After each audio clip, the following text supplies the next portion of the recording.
প্রশাসনের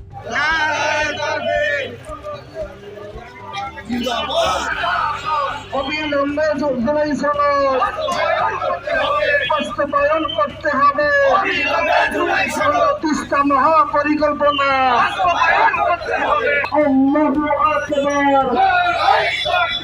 বাংলাদেশ জামাত ইসলামী জিন্দাবাদ জিন্দাবাদ।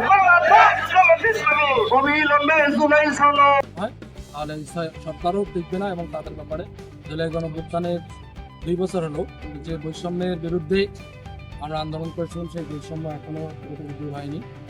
প্রশাসনের বিভিন্ন জায়গায় দলীয়করণ করা হচ্ছে, আপনারা জানেন। জুলাই সনদ আপনারা জানেন যে দেশের 70% মানুষ গণভোটের পক্ষে হ্যাঁ ভোট দিয়েছে। দুর্ভাগ্যজনকভাবে সরকার সেটি বাস্তবায়ন করতেছে না। আমাদের এখানে প্রত্যাশা হলো যে জুলাই সনদ বাস্তবায়ন হলে প্রশাসনের দলীয়করণ একপাক্ষিকভাবে সরকার স্বৈরাচার হয়ে ওঠার সুযোগ থাকবে না। রাষ্ট্রপতি এবং প্রধানমন্ত্রীর মধ্যে ক্ষমতার ভারসাম্য থাকবে। এই যে আরও যে বিষয়গুলো দুর্নীতি দূর হবে, অন্যান্য বিষয়গুলো যেগুলো আছে আমরা সেটা মনে করি যে এই জুলাই সনদ বাস্তবায়ন না হলে এগুলো কখনো বাস্তবায়ন করা সম্ভব না। এই জন্য আমরা মনে করি সরকার এ ব্যাপারে আন্তরিক হবে।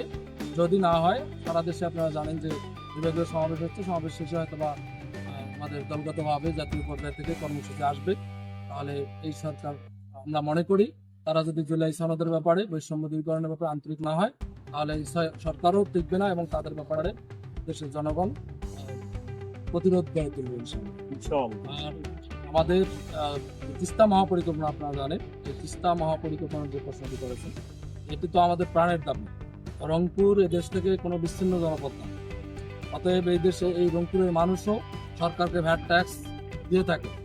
অতএব এখানে সরকারি দল না বিরোধী দল এখানে এমপি হয়েছে এটা বড় কথা নয়, বরং এই দেশের স্বার্থে এই দেশের জনগণের স্বার্থে আমরা মনে করি তিস্তা মহাপরিকল্পনা সরকারকে বাস্তবায়ন করা উচিত এবং এ ব্যাপারে বিদেশি সাহায্য হোক আর দেশীয়ভাবে উদ্যোগ নিয়ে হোক এটা অবশ্যই অবিলম্বে বাস্তবায়ন করা উচিত এবং আমরা মনে করি সেটি সরকার করবে। আসলে একটা আন্দোলন একদিনে গড়ে ওঠে না, যেহেতু গণতান্ত্রিকভাবে এই সরকারটি গঠন হয়েছে, দীর্ঘ একটা ফ্যাসিলিটির পর একটা গণতান্ত্রিক সরকার এসেছে, যার কারণে আমরা চাই যে এই সরকার সুষ্ঠুভাবে তারা তাদের কার্যক্রম পরিচালনা করুক, সুষ্ঠুভাবে দেশকে আরও সুন্দরভাবে এগিয়ে নিয়ে যাক।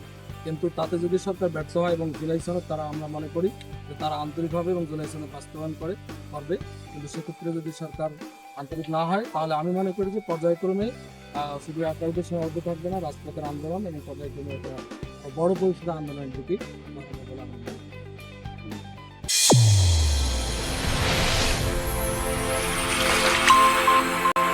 চ্যানেল A1 হৃদয়ের স্পন্দন।